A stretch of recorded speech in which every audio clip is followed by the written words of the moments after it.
સિંહ અને ઉંદર. એક જંગલમાં એક સિંહ રહેતો હતો. તે આખો દિવસ આરામ કરતો અને રાત્રે શિકાર કરતો. એક દિવસ બપોરના સમયે તે ગુફામાં આરામ કરતો હતો. તે જ સમયે ત્યાં એક ઉંદર આવી ચડ્યું અને તેના શરીર ઉપર દોડાદોડ કરવા લાગ્યો. સિંહ જાગી ગયો અને ગુસ્સાથી તેણે ઉંદરને તેના પંજામાં પકડી લીધું. ઉંદર ડરી ગયું અને ધ્રુજવા લાગ્યું. બોલ્યું, મહારાજ મહારાજ મહારાજ મને છોડી દો, મહારાજ મને છોડી દો, હું તમને કશે કામ આવીશ. સિંહ કહે, તું નાનું અમસ્તું ઉંદર, મને શું કામ આવવાનું? હા, જા, હું તને છોડી મૂકું છું. ઉંદર તેનો આભાર માની ત્યાંથી ચાલી ગયું. થોડા દિવસો પછી શિકારીએ જાળ નાખી હતી. તેમાં સિંહ ફસાઈ ગયો અને તે ખૂબ ગર્જના કરવા લાગ્યો.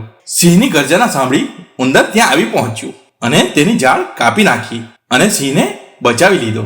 સિંહે તેનો આભાર માન્યો અને તેને સમજાયું કે ઘણીવાર નાના પણ મોટું કામ કરી શકે છે.